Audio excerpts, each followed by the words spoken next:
My stepfather left me his entire fortune in his will, so my mother tried to have me declared mentally insane. Theodore wasn't my real father, but he was the only one who ever acted like it. He married my mother when I was 8, after my biological dad disappeared into a bottle and never came back out. While other step-parents complained about inheriting baggage, Theodore taught me chess, helped with homework, and actually listened when I talked about everything from playground drama to college dreams to my fears about growing up. My mother, Diana, tolerated our relationship because Theodore's money bought her designer handbags and country club memberships. She'd roll her eyes when he'd take me fishing on weekends or spend hours explaining why college mattered. "You're spoiling her," she'd say, examining her perfectly manicured nails while Theodore helped me with algebra. "She needs to learn her place in this world. Her place is wherever she chooses to make it," Theodore would respond quietly, never raising his voice but making his point crystal clear. Diana would storm off to her bedroom, slamming the door like a teenager who didn't get her way. Theodore would just smile and return to helping me understand equations as if nothing had happened. He had this way of making me feel like the most important person in the room, even when Diana was throwing her tantrums. Theodore owned 3 successful restaurants and had invested wisely for decades. The man understood money in ways that impressed even Diana's gold-digging instincts. He'd started with one small diner downtown and built it into a local empire through sheer determination and business sense. When he was diagnosed with pancreatic cancer at 67, I took family leave from my teaching job to care for him. Diana hired a nurse but rarely visited, claiming hospitals made her anxious, and the smell of disinfectant gave her migraines. Really, she was too busy redecorating the house with money from his medical insurance and planning her post-Theodore life. I'd catch her on phone calls with interior designers discussing timeline updates for when the house would be fully mine again. "We need to have everything ready within 6 months," I heard her tell one contractor. "The current situation is temporary." She talked about Theodore's illness like it was an inconvenience rather than a tragedy. I'd sit with him during chemotherapy sessions, holding his hand while poison dripped into his veins, and Diana would be at home picking out new curtains. During his final weeks, Theodore held my hand with fingers that had grown thin and cold, whispering, "You're the daughter I never had. Everything I built should go to someone who understands its true value." I thought he meant emotionally. I had no idea he meant literally every single penny. The morning after his funeral, his lawyer called requesting a private meeting. Diana assumed it was about funeral arrangements and paperwork, so she let me go alone, probably expecting I'd just be signing documents to transfer everything to her name. "Just handle whatever needs handling," she said, waving me away while she sorted through sympathy flowers. "I'm too grief-stricken to deal with legal matters right now." She wasn't too grief-stricken to plan a complete home renovation, but paperwork was apparently beyond her emotional capacity. What I discovered in Whitman's office changed everything forever. Theodore had left me his entire estate, worth $2.3 million. The restaurants, the investment accounts, the lake house, even his prized classic car collection that he'd spent 20 years assembling. Diana received a monthly allowance of $3,000, enough to maintain her current lifestyle, but nowhere near enough to control the fortune. I stared at the documents, my hands trembling uncontrollably. This can't be right. There has to be some mistake. The lawyer, an elderly man named Whitman who'd known Theodore for 30 years, smiled sadly. He spent months planning this, going over every detail with me. He knew exactly what would happen when Diana found out. But why didn't he tell me? Why keep it secret? He said you'd try to refuse it. He wanted to make sure Diana couldn't manipulate you into signing it away before you had time to understand what it really meant. Whitman pulled out another document, sealed in Theodore's handwriting. "He also left you this letter." I opened it with trembling fingers. Theodore's familiar handwriting filled 3 pages. "Quinn, if you're reading this, I'm gone, and you're probably confused and overwhelmed. You've been more of a daughter to me than Diana ever was a wife. She married me for money and security, but you loved me for who I was. That's worth more than all the investments combined. I know Diana will fight this. I know she'll try to convince you that you don't deserve it, that you're too young, that you manipulated me. None of that is true. You've earned this through 10 years of kindness, genuine care, and being the family I never had. Don't let her take this from you. You've watched me build these businesses, you understand their value beyond money. Diana sees dollar signs, but you see the employees who depend on these jobs, the customers who've become family, the legacy that matters. Trust Whitman. Trust yourself. And remember, you're braver than you know. I've seen you stand up to Diana when she was wrong, even as a child. That courage will serve you well now. Use this money to build something meaningful. Help people the way you've always helped me. And know that wherever I am, I'm proud of the woman you've become. Love always, Dad." I started crying right there in the lawyer's office, clutching the letter like a lifeline. When I got home 3 hours later, Diana was waiting with champagne and her best fake smile, the one she used when she wanted something expensive. She'd changed into her best dress and done her makeup, like we were celebrating. "So, how much did we inherit?" she asked, practically bouncing with excitement. "I've already called the contractor about expanding the kitchen and adding that sunroom we discussed. Oh, and I found the most beautiful cruise package. 3 weeks in the Mediterranean. We deserve a vacation after everything we've been through." She'd been planning to spend Theodore's money before his body was even cold. I took a deep breath, still clutching Theodore's letter in my pocket. "Actually, he left everything to me. You get a monthly allowance." The champagne glass shattered against the kitchen wall. Crystal exploded everywhere, sparkling like deadly confetti, and Diana's carefully constructed mask completely dropped. "That's impossible," she screamed, her voice echoing through the house. "I'm his wife. I lived with that man for 15 years. You're just some random kid he felt sorry for." The screaming started immediately and didn't stop for hours. How dare a 24-year-old control family money? I was too young, too naive, too ungrateful. This had to be a mistake. Theodore must have been confused by medication when he signed those papers. "We'll contest this," she hissed, her perfectly manicured nails digging into her palms hard enough to draw blood. "No court will let a child inherit millions. I'll prove you manipulated him while he was dying." For 3 days, she called lawyers, her voice getting more desperate with each conversation. I could hear her through the walls, pacing and ranting about ungrateful stepdaughters and senile old men. Most lawyers told her the will was airtight. Theodore had been mentally evaluated and declared competent just weeks before his death. "But she's just a teacher," Diana would scream into the phone. "I'm his wife. I gave him the best years of my life. I deserve that money." Each lawyer gave her the same response. The will was legal, properly witnessed, and Theodore had been of sound mind. Diana grew more frantic with each rejection. The house became a war zone. Diana would slam doors, throw things, and mutter about ungrateful children. She started drinking heavily, polishing off a bottle of wine each night while plotting her next move. "You think you're so smart," she'd slur at me over dinner, "but you're just a naive little girl. I know things about Theodore you could never understand. I know how to get what's mine." But then she found one lawyer who offered a different approach. Dr. Morrison arrived the following Tuesday with a briefcase and a smile that made my skin crawl. Diana introduced him as a psychiatrist specializing in competency evaluations, but something about his oily manner set off every alarm bell in my head. "I understand you've been under tremendous stress," he said, settling into Theodore's favorite chair like he belonged there. His voice was smooth and clinical, but his eyes were calculating. Losing a parent figure, suddenly inheriting massive wealth, that can trigger underlying mental health issues in young people. My stomach dropped. What kind of issues? Delusions of grandeur, paranoid thinking, inability to make rational financial decisions. His pen was already moving across his notepad before I'd even answered a single question. "Your mother is concerned about your recent behavior." Diana jumped in immediately, like she'd been rehearsing this performance for days. "She's been talking to Theodore's spirit, claims he's giving her investment advice from beyond the grave. Yesterday I found her in his study, arguing with empty air about restaurant renovations." I felt the blood drain from my face. 2 days earlier, I'd been talking through business decisions out loud, a habit Theodore had taught me during our chess games. "Think through problems verbally," he'd always said. "Hear how your reasoning sounds. If it sounds stupid when you say it out loud, it probably is." I'd been in his study going through financial reports and literally asking out loud, "Theodore, what would you do about the Highland Street location?" It was my way of processing grief and responsibility, not a conversation with ghosts. "That's not what," I started. "She's also been hoarding money," Diana continued, cutting me off with practiced ease. "Refuses to buy groceries, won't pay utilities, says the money isn't real yet, that she needs to wait for Theodore to tell her how to spend it." This was a complete lie. I'd been waiting for the estate to clear probate before making any major expenditures, exactly like Whitman had advised. I'd been buying groceries and paying bills with my teacher's salary, just like always. But twisted through Diana's lens, fiscal responsibility became evidence of mental illness. Dr. Morrison scribbled furiously. "Have you experienced any auditory hallucinations? Voices telling you what to do with the inheritance?" "No," I said firmly, but he was already writing something down. He made another note. "Your mother mentioned you've been staying awake all night, pacing and muttering about business decisions you're not qualified to make." I'd been researching restaurant management and reading Theodore's business journals, trying to understand what I'd inherited. The businesses were more complex than I'd realized. Multiple locations, dozens of employees, intricate supplier relationships, health department regulations, liquor licenses. I felt the weight of responsibility and wanted to be prepared, but explaining that would sound like more evidence of obsession. "Have you made any major financial decisions since inheriting?" Dr. Morrison asked. "No, I'm waiting for the probate process to..." "Interesting. And this reluctance to engage with your inheritance, would you say that stems from feelings of unworthiness? Perhaps guilt about receiving money you don't deserve?" Every question was a trap. If I spent money, I was reckless with the inheritance. If I didn't, I was delusional about it being real. If I researched the businesses, I was obsessed and unstable. If I didn't, I was irresponsible and unfit to manage them. The evaluation continued for 2 hours. Every normal response to grief and sudden responsibility was twisted into symptoms of mental breakdown. When I mentioned feeling overwhelmed by the responsibility, that became anxiety disorder. When I said I missed Theodore and sometimes cried when going through his things, that became an unhealthy attachment to the deceased. When I admitted I sometimes had trouble sleeping because I kept thinking about all the employees who depended on the restaurants, that became evidence of severe depression affecting my judgment. "Have you noticed any changes in your appetite?" Dr. Morrison asked. "I haven't been eating much since Theodore died," I admitted. "Significant weight loss can indicate severe depression," he noted. "And your mother mentioned you've been wearing the same clothes for days at a time," because I'd been wearing Theodore's old sweaters when I felt sad. They smelled like his cologne and made me feel closer to him. But in Dr. Morrison's notes, grief became poor hygiene and deteriorating self-care. "Do you believe Theodore is still communicating with you?" he asked. "No, of course not. But you talk to him. I think out loud sometimes. It's not..." "And you believe he left you this inheritance as a sign of special favor?" "He left me a letter explaining..."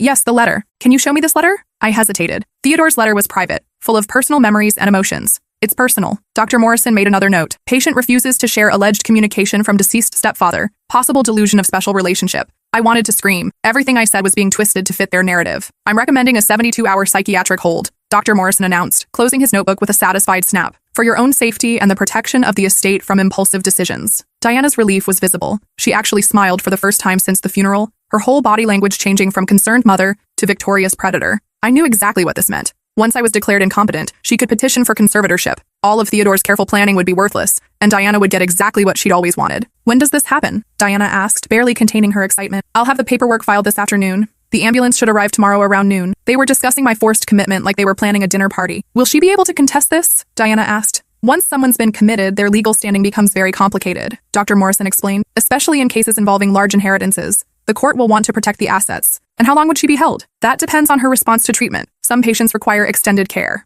They were planning to lock me away indefinitely. That night, I called Whitman from my bedroom, speaking in whispers while Diana celebrated downstairs with a bottle of Theodore's expensive wine she'd never been allowed to touch while he was alive. They're trying to have me committed, I explained. Can they really take the inheritance? His voice was grim. If a court declares you mentally incompetent, absolutely. Your mother would likely be appointed conservator, giving her full control of Theodore's assets. But I'm not crazy. I'm just trying to understand what he left me. Proving that might be harder than you think. Dr. Morrison has a reputation for flexible diagnoses, especially when there's money involved. He's done this before. My blood ran cold. What do you mean? I did some research after our meeting today. Dr. Morrison has been involved in at least 6 inheritance disputes in the past 5 years. Pattern's always the same. Wealthy elderly person dies. Family member contests the will. Suddenly the inheritor needs psychiatric evaluation. His success rate for finding people incompetent is remarkably high. That's illegal, isn't it? Proving it is the problem. He's very careful about how he documents things, and once someone's been committed, their credibility is shot. Who's going to believe the word of someone who's been declared mentally unstable? I hung up and stared at the ceiling, listening to Diana's laughter echoing from downstairs. She was probably already planning how to spend my inheritance.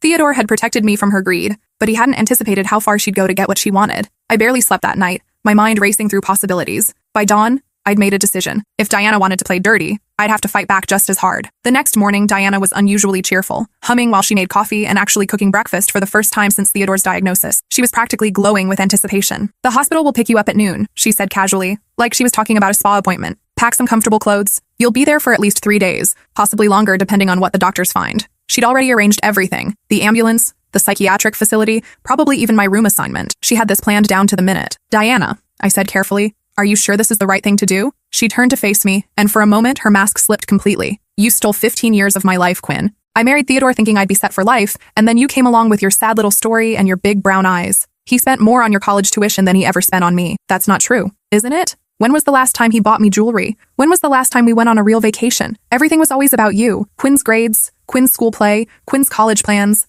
I was supposed to be his wife, but I felt like the hired help. Theodore loved you. She laughed bitterly. Theodore tolerated me, but he loved you. And now I'm supposed to watch you get everything while I get an allowance like some kind of child? I don't think so. Something in me snapped. I wasn't going down without a fight. I called in sick to work and spent the morning gathering evidence. I recorded Diana on my phone as she practiced what she'd tell the doctors, how I'd been getting worse since the inheritance, how I'd always been unstable, how Theodore had been too kind to see my problems. The girl's been weird since childhood, I heard her say into her phone, probably talking to Dr. Morrison. Always too attached to Theodore, always jealous of our relationship. She probably manipulated him while he was weak from chemo, filled his head with lies about me. The hypocrisy was staggering. She was accusing me of the exact manipulation she was attempting. At 11:30 a.m., I was hiding in Theodore's study when I heard voices downstairs. Diana was letting someone in, probably the ambulance crew coming early to make sure I couldn't escape. She's been having episodes, I heard her tell them, her voice dripping with fake concern, talking to herself, making irrational financial decisions. We're worried she might hurt herself or others. She's been so unstable since her stepfather died. While they searched the house, calling my name and checking every room, I slipped out the back door with my laptop and Theodore's business files.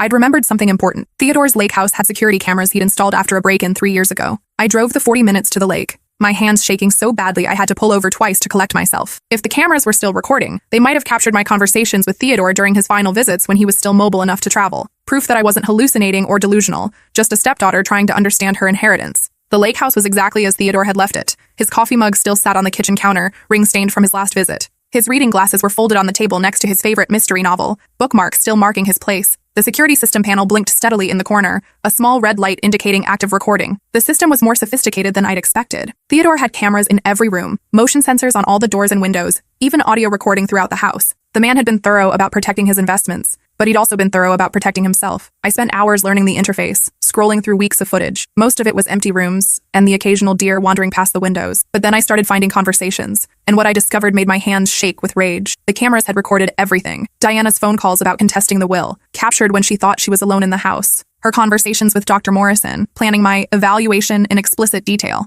Most damning of all, a recording of her practicing symptoms she'd claim I exhibited, complete with a handwritten script about my supposed mental breakdown. She talks to herself constantly, Diana rehearsed in front of the living room mirror, reading from notes she'd written, muttering about Theodore giving her business advice from beyond the grave. Sometimes she laughs at nothing or cries for no reason. Yesterday, I found her staring at the wall for 2 hours, completely unresponsive when I called her name. None of it was true. The wall-staring incident was me reading financial reports Theodore had pinned to his office bulletin board. The crying was normal grief over losing the only father figure I'd ever known. The laughing at nothing was me finding a funny note Theodore had left in his business files, a joke about difficult customers. But she'd created an entire narrative of mental illness, complete with specific examples and medical-sounding language. I kept digging through the files, and what I found next made my hands shake with a mixture of rage and vindication. Theodore had been documenting Diana's behavior for months, her financial demands, her threats about the inheritance, even her attempts to pressure him into changing the will. The cameras had captured everything, creating a complete record of her true motivations. "I don't care if you think she deserves it," Diana's voice echoed from the speakers, recorded just 2 weeks before Theodore's death. "Quinn is not your daughter. I am your wife. That money should come to me." Theodore's response was quiet but firm. "Quinn has been more family to me in 10 years than you've been in 15, Diana.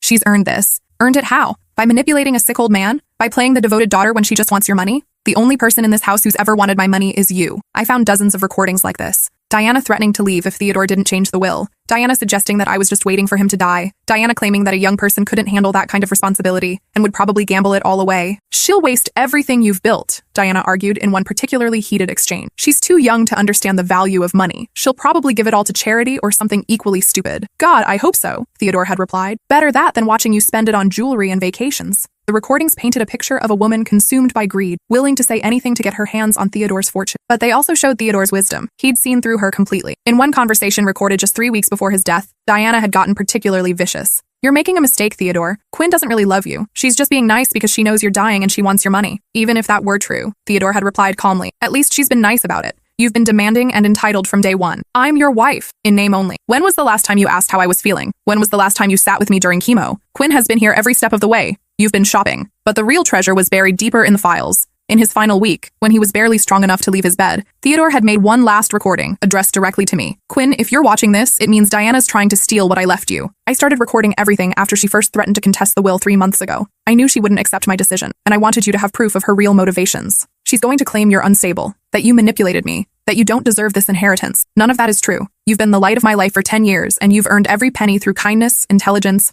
and genuine love. Use these files. Protect yourself. Fight for what's yours. And remember, you're stronger than she'll ever be. You're the daughter I chose, not the one who chose me from my bank account. I know this is overwhelming, but you're not alone. Whitman will help you, and you have more friends than you realize. Don't let Diana's greed destroy what we built together. I love you, kiddo. Always have. Always will." I broke down crying right there in his empty house, surrounded by evidence of his love and foresight. I copied everything to multiple flash drives, my heart pounding with each file transfer. This was enough to destroy Diana's case completely and possibly send her to prison. I called Whitman immediately. "I have evidence," I said, my voice shaking. "Can you meet me at the lake house?" An hour later, we sat in Theodore's living room reviewing the footage on his big screen TV. Whitman's expression grew darker with each recording. "This is conspiracy to commit fraud," he said finally. "Possibly criminal conspiracy. We need to take this to the police immediately." "What about the psychiatric hold? Am I safe? With this evidence?" "No judge would sign off on it. Dr. Morrison's evaluation was based entirely on Diana's false statements. Once we show them these recordings, his credibility is shot." We spent the rest of the afternoon organizing the evidence. Audio files, video recordings, timestamps showing the progression of Diana's lies. By evening, we had a complete dossier of her scheme. "There's something else," Whitman said, as we prepared to leave. "I did more research on Dr. Morrison. He's done this at least 12 times in the past 7 years,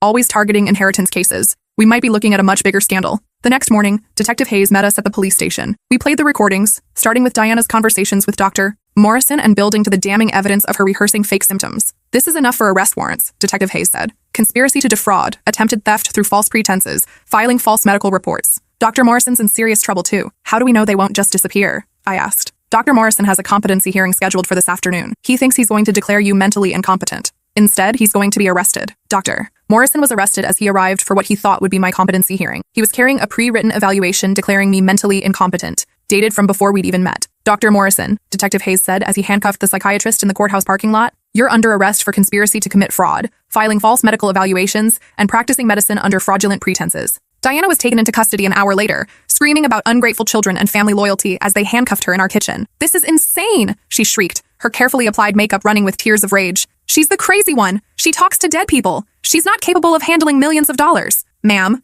we have 47 minutes of recordings showing you fabricating evidence," Detective Hayes said calmly. "You have the right to remain silent. I suggest you use it." The charges were extensive: conspiracy to defraud, attempted theft, falsifying medical records, filing false psychiatric evaluations, and perjury. Dr. Morrison faced additional charges for practicing medicine fraudulently and running what investigators would later call a competency evaluation mill. As they led Diana away, she looked back at me with pure hatred. "This isn't over," she hissed. "That money should be mine. I'll find a way to prove you're unstable." "The only unstable person here is you," I replied, surprised by how calm I sounded. The investigation that followed revealed the scope of Dr. Morrison's scheme. Police found files on dozens of similar cases: wealthy elderly people dying, family members contesting wills, convenient psychiatric evaluations declaring inheritors incompetent. His success rate was over 80%, which should have been a red flag years earlier. The psychiatric facility where I was supposed to be held was also investigated. They specialized in long-term care for patients with complex inheritance-related psychological issues, a fancy way of saying they kept people locked up while families fought over money. During Diana's bail hearing, the prosecutor played the security footage for a packed courtroom. Watching Diana practice her fake concerns about my mental health while the real audio played was devastating. The judge's face grew stonier with each lie. "Your Honor," Diana's court-appointed lawyer argued weakly, "my client was simply concerned about her daughter's mental health during a difficult time." The prosecutor stood up with a thick folder. "Your Honor, we have 47 minutes of audio recordings showing the defendant coaching Dr. Morrison on what diagnosis to reach, practicing false statements about the alleged victim's behavior, and explicitly stating her intention to gain control of a $2.3 million inheritance through fraud." He played one particularly damning recording. "Once she's declared incompetent, I can have her committed indefinitely. By the time anyone believes her, I'll have control of everything. Theodore was a fool to leave money to a child." The judge reviewed the evidence for 15 minutes before speaking. "This court finds clear intent to defraud through manufactured psychiatric evaluations and perjury. The defendant showed no genuine concern for her stepdaughter's welfare, only for financial gain. Given the premeditated nature of this scheme and the defendant's stated intention to continue pursuing the victim's assets, bail is set at $500,000. Diana couldn't make bail. Neither could Dr. Morrison. While they sat in jail awaiting trial, I learned more about their scheme. Dr. Morrison had charged Diana $15,000 upfront for the evaluation, with another $35,000 due once I was declared incompetent.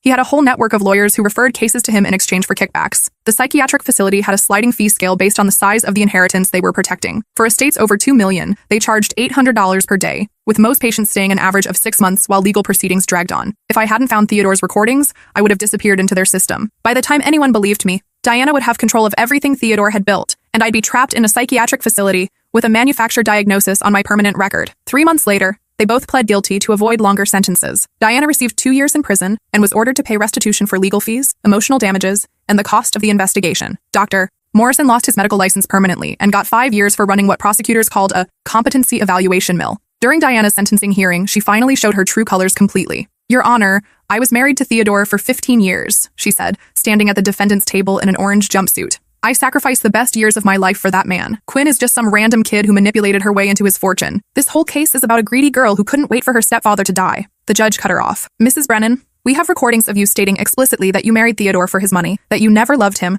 and that you viewed Quinn as an obstacle to your inheritance. Your own words contradict everything you just said. Those recordings were taken illegally. I had a reasonable expectation of privacy. They were taken by your late husband, in his own home, to document your threatening behavior toward both him and his stepdaughter. They're perfectly admissible." The judge continued. "Furthermore, this court finds your lack of remorse disturbing. You attempted to have an innocent young woman committed to a psychiatric facility based on fabricated evidence, purely for financial gain. Your actions represent a profound betrayal of family trust and a callous disregard for human welfare." Diana was led away in handcuffs, still screaming about injustice and ungrateful children. The aftermath was both satisfying and overwhelming. I used part of Theodore's inheritance to start a scholarship fund for children of single parents, something he'd always talked about doing but never had time to implement. The restaurants thrived under professional management that I hired after spending 6 months learning the business from the ground up. I also hired a private investigator to find other victims of Dr. Morrison's scheme. We found 7 families who had been targeted, most too traumatized or embarrassed to come forward. Our case gave them courage to seek justice. The first family we helped was the Jennings. Their 19-year-old son had inherited his grandmother's farm, and his stepfather had tried the same psychiatric evaluation scheme. The stepfather was arrested within weeks of our evidence coming to light.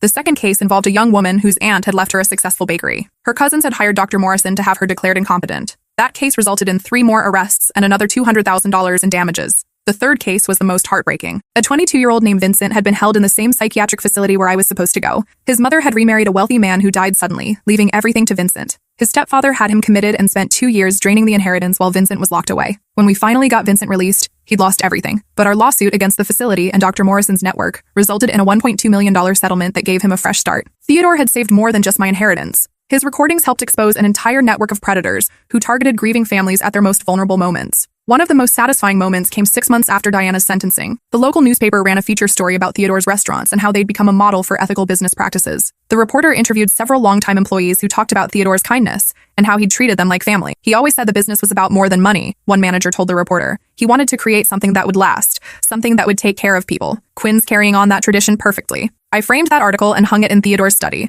right next to his picture. The restaurant business turned out to be more rewarding than I'd ever imagined. I kept all of Theodore's employees and gave them raises across the board. We implemented profit sharing, improved healthcare benefits, and started a college tuition assistance program. Within a year, we'd opened 2 new locations and were being featured in restaurant industry magazines as an example of how to treat employees ethically while maintaining profitability. I finished my master's degree in business administration, taking night classes while running the restaurants during the day. My thesis was on ethical business practices in family-owned enterprises, and Theodore's approach to employee relations became a case study that other business schools started using. The scholarship fund grew beyond anything I'd imagined. We partnered with local high schools to identify students who needed help, focusing on kids from single-parent homes or those aging out of foster care. 23 students received full college funding in our first year, and the program has grown every year since. Last week, Diana sent a letter from prison asking for money for her commissary account. She's apparently had a change of heart and wants to rebuild our relationship when she gets out. The letter was full of apologies and promises to be a better mother. She claimed she'd been consumed by grief and made poor decisions, but she'd found God in prison and realized her mistakes. She wanted a fresh start, a chance to be the mother I'd always deserved. I sent back a photo of Theodore's grave, which I visit every Sunday with fresh flowers, and a copy of the Scholarship Fund's first annual report. At the bottom, I wrote, "Some things can't be inherited, like integrity and love, but some things can't be stolen either. Theodore's legacy lives on through kindness, not greed." The letter came back marked, "Refused by recipient." Sometimes when I'm at the lake house reviewing business reports, I still talk through decisions out loud, just like Theodore taught me during our chess games. The difference is, now I know someone might be recording, and I'm perfectly fine with that. The restaurants have expanded to 5 locations, and we're opening a 6th next year in Theodore's hometown. Every major decision gets run past a board of advisors Whitman helped me establish, but I've learned to trust my own judgment too. Diana gets out of prison in 18 months. I've already changed the locks on the house and hired a security company. Ironically, the same one Theodore used for his restaurants. Some lessons only need to be learned once. But if she tries anything again, she'll discover that Theodore taught me more than just business sense. He taught me to fight for what's right, to trust the right people, and to always, always keep records. The security cameras at the lake house are still running, upgraded now with cloud storage and motion detection. And I've added cameras to all the restaurant locations, not just for security, but because I learned from Theodore that the truth has a way of protecting itself when you document it properly. 6 months ago, I got a call from a young man named Anthony, whose grandfather had recently died and left him a small inheritance. His stepmother was trying to have him declared incompetent, and she'd hired a psychiatrist who reminded him of Dr. Morrison. I gave him Whitman's number and shared our story. Last month, his stepmother was arrested for attempted fraud. The psychiatrist she'd hired turned out to be one of Dr. Morrison's former associates using the same playbook. We've created a resource network for inheritance fraud victims, working with lawyers and investigators across 3 states. Theodore's case became the foundation for new legislation, requiring multiple evaluations before someone can be declared incompetent in inheritance disputes. Every time I help someone else fight back against family greed, I can almost hear Theodore saying, "That's my girl." The inheritance was never really about the money. It was about love, trust, and the belief that kindness should be rewarded instead of exploited. Diana never understood that. She saw dollar signs where Theodore saw family. That's why she's in prison, and I'm carrying on his life's work. That's why she lost everything, and I gained a father's love that will last forever. The business continues to grow, but more importantly, it continues to matter. We employ over 200 people now, all earning living wages with benefits that most restaurant workers never see. 3 of our former employees have used our tuition assistance program to earn business degrees and now manage their own locations. Theodore would be proud.